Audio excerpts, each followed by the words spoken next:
and welcome. My name is Jeff Roberts and I'll be your host for this edition of Time for a Slow Burn. This program is a monthly event and we will discuss topics of interest to the southeastern corner of Wisconsin, the state, and of course nationally. Topics can be just about anything, usually something that starts off as a discussion, a debate, or just a plain old-fashioned yelling match between friends and neighbors. Surprising what can get a person all riled up. Sadly, it's usually something about local or national politics, a television program, or something we've witnessed firsthand. And sometimes it's just a rumor. Now, for our first topic, we're going to take a look at two states, Illinois and Oklahoma. Both located in the central part of the United States, both states have played key roles in the growth of America in their respective regions. Illinois has approximately 57,914 square miles. It was first explored by the French in 1673 and stayed a French possession until the British took possession in 1763 after the French and Indian Wars, and there was a peace treaty that was signed. Illinois was ceded to the United States in 1783 by the British, and it became the 21st state in 1818. The northern cardinal is the state bird. The bluegill is the state fish. The white-tailed deer, venison, is the state animal. And the state capital is located in Springfield, Illinois. Now for a look at Oklahoma. Oklahoma has a landmass of 69,898 square miles. The state animal is the bison buffalo. The state fish is the sand bass. And wild turkey is the state bird. Oklahoma is part of the Louisiana Purchase in 1803.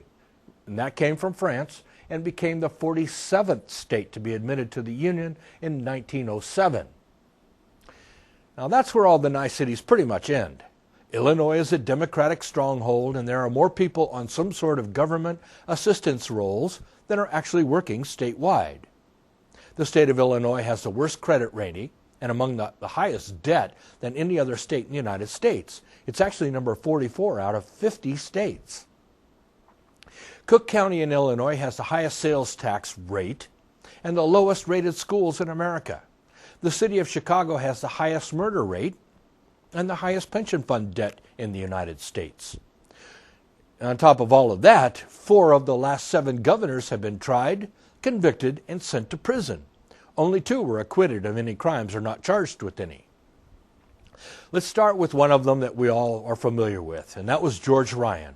He was governor from 1999 to 2003. Then we had Rod Blagojevich, or Bloggy as everybody liked to call him. He was governor from 2003 to 2009. Then we have Dan Walker, governor from 1973 to 77, and Otto Kerner, governor from 1961 to 1968. See a trend here? Okay, now for a look at Oklahoma. This is the only state that Obama did not win any counties during the last presidential campaign. This state ranks 14th out of 50 with total debt. In 2009, which actually is pretty good, by the way, in 2009, Oklahoma passed an amendment, HB 1330, to put the 10 Commandments on the state capitol grounds. Then that very same year, Oklahoma passed a law that required illegal immigrants to be incarcerated and sent back to their home countries, unless they agreed to get a green card. The federal government and the ACLU attempted to block the new Oklahoma law, calling it a very bad idea. All attempts to get Oklahoma to repeal the law have failed, and the illegal immigrants scattered to other states. Also in 2009, Oklahoma passed a law requiring DNA samples from all illegal immigrants for a crime database. The then Speaker of the House, Nancy Pelosi, claimed the law to be unconstitutional. It's still a law in Oklahoma. Imagine that. In my opinion, what really burned the hides of the Democratic ruling elites from Washington, D.C. was when Oklahoma passed a law confirming the residents of the state have the right to keep and bear arms and are able to transport firearms in their personal vehicles at their leisure. Sadly, we see other comparisons and can draw from similar conclusions from each. Both of these states have their plus and minus columns, but the overwhelming evidence is clear. The state of Illinois has a reputation for being corrupt, run by unions, and is totally immersed in debt. In other words, it's run by liberals. The state of Oklahoma has a very good credit rating. Pension debt is under control.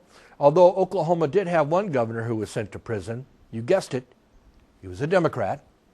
David Hall was his name. He served as Oklahoma governor from 1971 to 1975. He was tried for extortion, racketeering, and convicted of bribery and corruption and sent to prison. Not quite a spotless record, but much better than the ones to our corrupt neighbors just to the south of the state line. So the question really becomes this.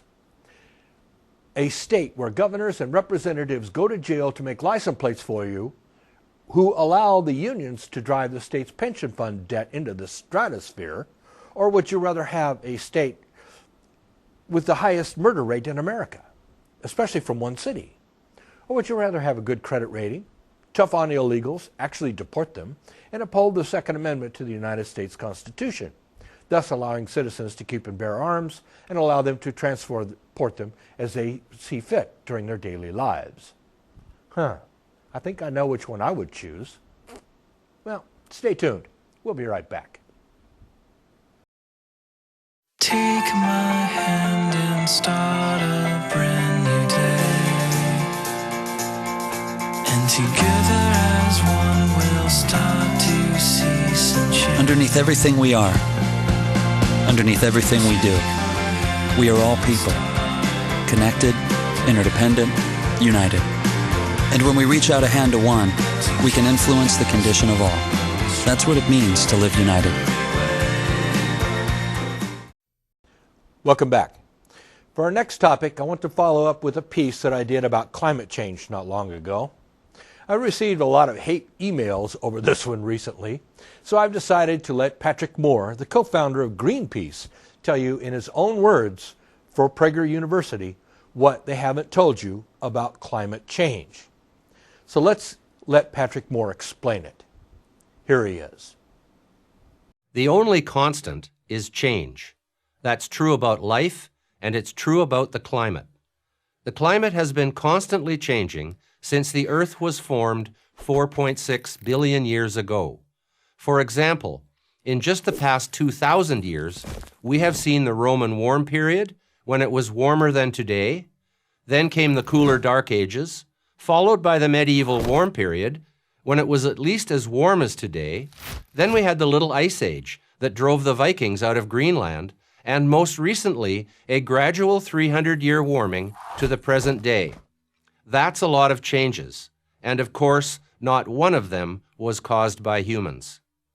During the past 400,000 years, there have been 4 major periods of glaciation, meaning that vast sheets of ice covered a good part of the globe, interrupted by brief interglacial periods. We are in one of those periods right now. This is all part of the Pleistocene Ice Age, which began in earnest 2.5 million years ago. It's still going on, which means that we are still living in an ice age. That's the reason there's so much ice at the poles.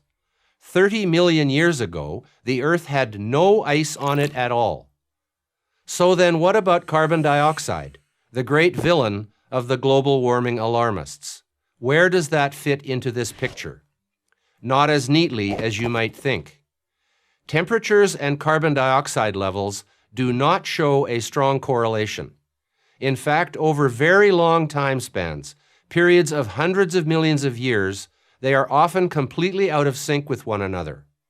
Over and over again, within virtually any time frame, we find the climate changing, for reasons we do not fully understand. But we do know there are many more factors in play than simply the concentration of CO2 in the atmosphere. Factors such as the shape and size of the Earth's elliptical orbit around the Sun, activity from the Sun, and the amount of wobble or tilt in the Earth's axis, among many others. Even the relatively short 300-year period from the peak of the Little Ice Age to the present has not been steady. The latest trend has been a warming one, but it began nearly a century before there were significant carbon dioxide emissions from burning fossil fuels. And there has been no significant warming trend in the 21st century. Contrary to media headlines, the trend over the past couple of decades has been essentially flat. Meanwhile, human-caused CO2 emissions are higher than ever. About 25% of all the CO2 emissions from human sources have occurred during this period of no net warming. So what are we in for next? Will the temperature resume an upward trend? Will it remain flat for a lengthy period? Or will it begin to drop? No one knows, not even the biggest, fastest computers. All the information I've presented, the increases, decreases, and plateaus in temperature over the ages and into the last centuries, is available to anyone who wants to seek it out.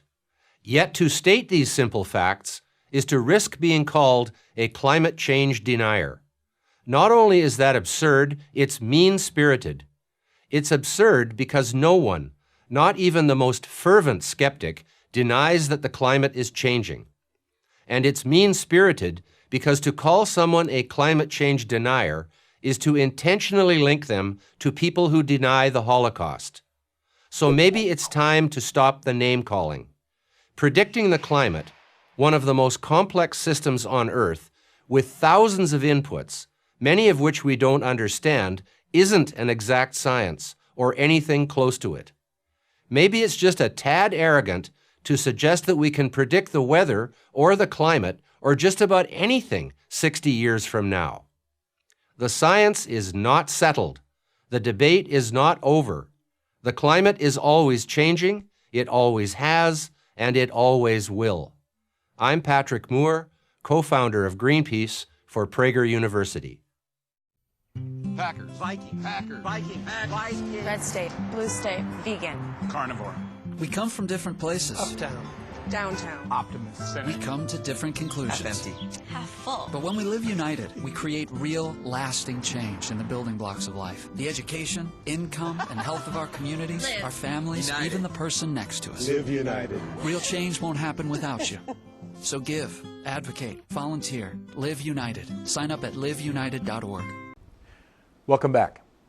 Well, for all of those who feel strongly about how man-made climate change is affecting us today, please get the facts. Don't turn into a climate terrorist just because it's fashionable.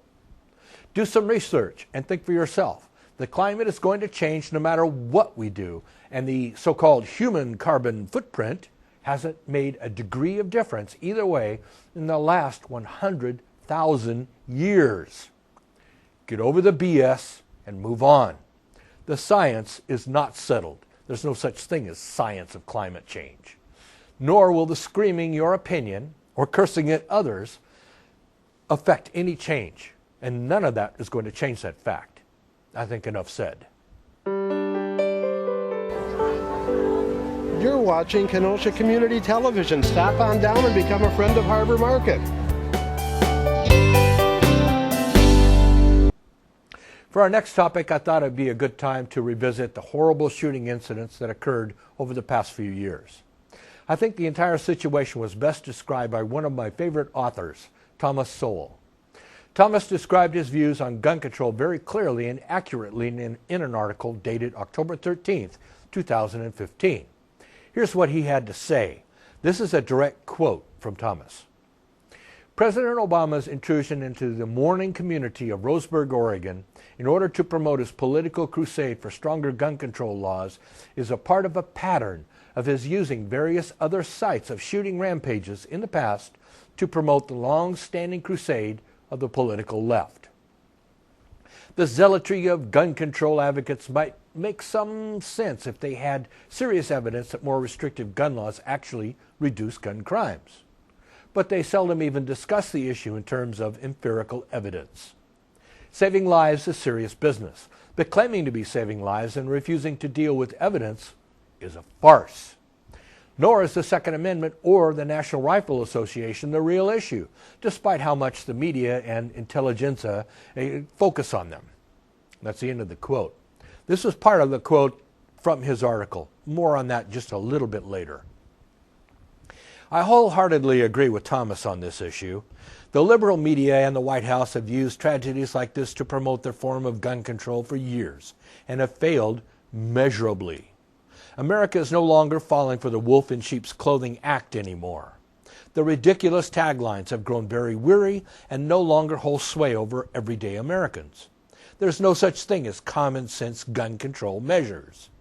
Those who author those so-called common sense measures are doing nothing but attempting to restrict the purchase and ownership of firearms and ammunition.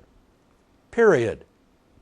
Due to the failed public campaigns for gun control that were launched following the 2012 Sandy Hook shootings, the Aurora, Colorado movie theater shooting by James Holmes, sadly also in 2012, the shooting at Fort Hood, Texas by a radical Muslim, Nadal Malik Hassan, in 2009, the shooting in the Binghamton, New York Immigrant Center by Jivalry Wong, also in 2009, and the list goes on and on.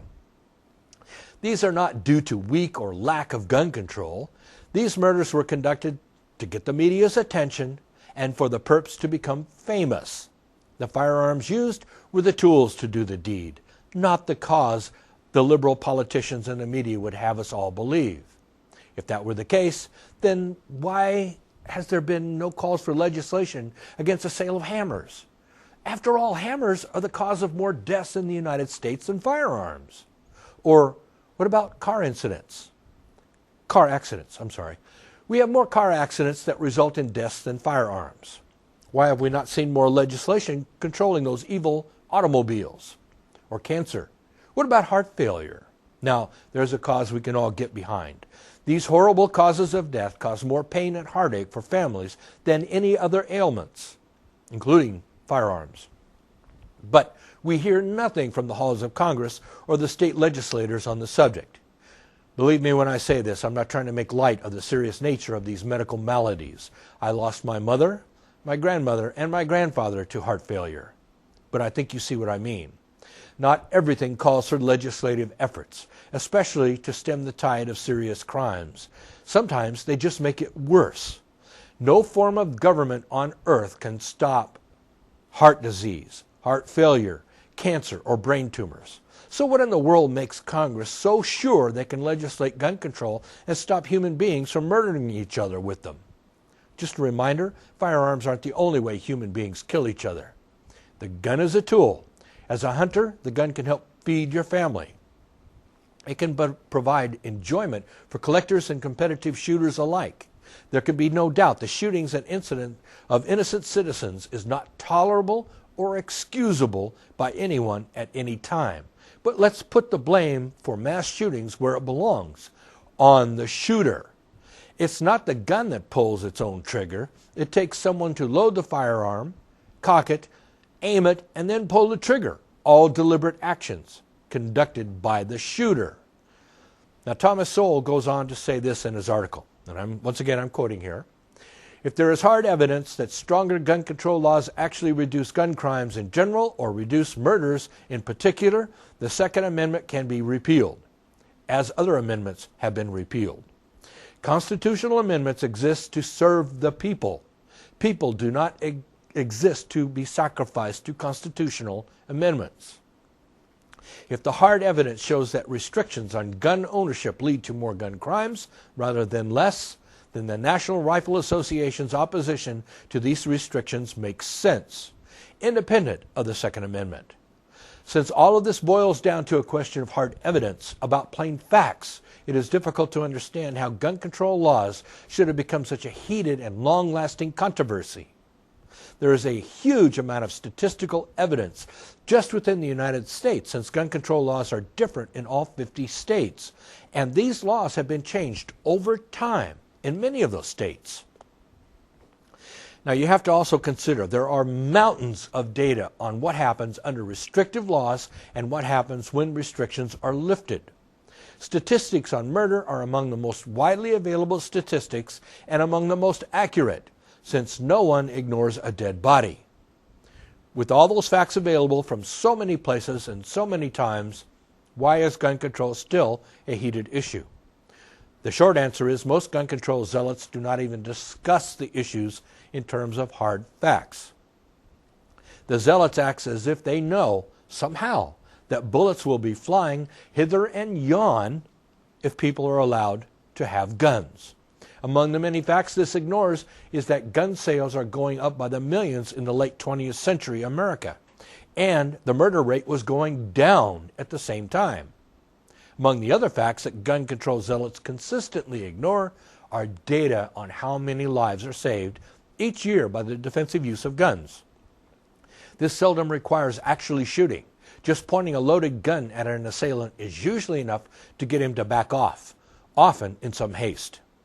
There have been books and articles based on voluminous statistics, including statistics comparing gun control laws, gun crime rates in different countries, such as Guns and Violence by Professor Joyce Lee Malcolm of George Mason University. Seldom do these factual studies back up what the gun control zealots are saying. And that's the end of the quote. Now to that, all I can say is, wow.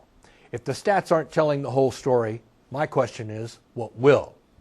You can't stop someone who is intent on murder or committing a crime. Murder has been a part of the human existence and experience long before life began to crawl out of the oceans and walk upright on land.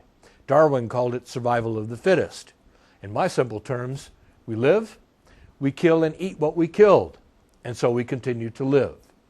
Thankfully, cannibalism is rarely a part of the equation, nor should it be, but you get the concept. I think the act of murder is instinct, one that has been with us long before recorded history, even cave drawings. Human beings have killed for food, territory, to obtain what other humans have had by force throughout history, and will continue to do so despite our best efforts to the contrary. Some humans are better able to handle the pressures of daily life. Others fly off the handle for no apparent reason and are ready, willing, and able to commit murder. As a parent, I know one of the most important times to be with your children is when they aren't feeling well. That's when the love and comfort of a family is essential to a child's well-being. For many families, there's a place they can go to find the support they need. Ronald McDonald House Charities programs provide that supportive environment so families can be together while their children are dealing with serious illnesses and undergoing treatment. It's a home away from home for families in need, giving them more time for hugs, kisses, and quiet moments together. You can volunteer your time at a local Ronald McDonald House and help a family in need by cooking a meal or hosting a movie night. You can also drop your extra change in an RMHC canister. These contributions, both large and small, help more than 10,000 families every day. Proof that a little help goes a long way. Today is a great day for all of us to show our support and help give families in need more time together. To find out how you can get involved in your community, visit rmhc.org.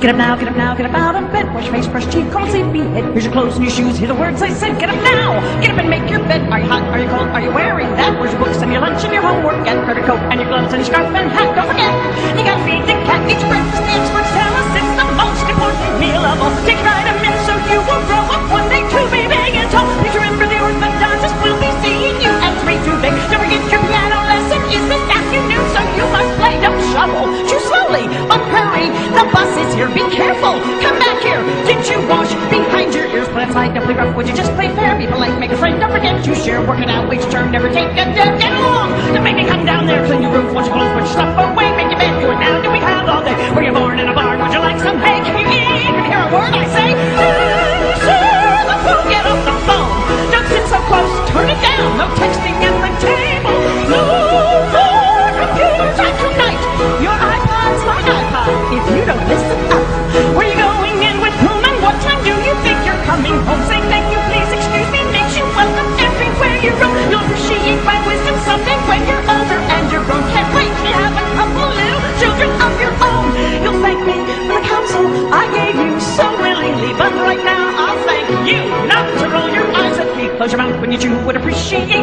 gravy too, but the stuff you hate. Use your fork, do not burp, or I'll set you straight. Eat the food I put upon your plate. Get an egg at the door, don't sweat with me. Get a grip, get it here, I'll count to 3. Get a job, get a life, get a PhD, get a dose.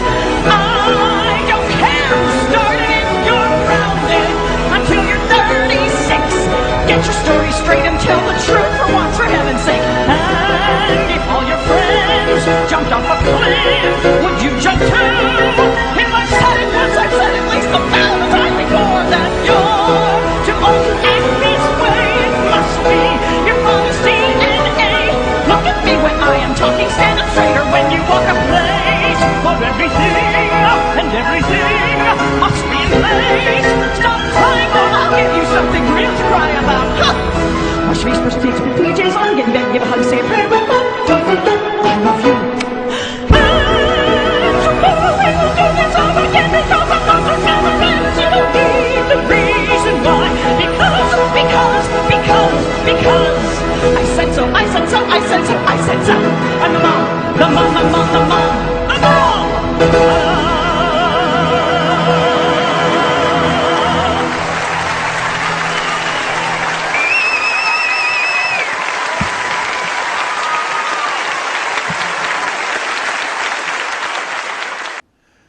Well, that's it for another edition of Time for a Slow Burn. Tune in next time for topics of interest that tend to burn your hide.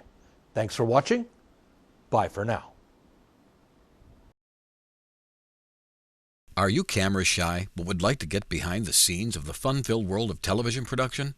Then Kenosha TV just might be the place for you. Every week, your friends and neighbors on Kenosha TV create new programs. We always need people like you to help direct the shows, man the cameras, tweak the audio, and have a great time in producing programming for Kenosha viewers. No experience is necessary. Kenosha TV provides the training and equipment for you. For more information, give us a call or go to our website.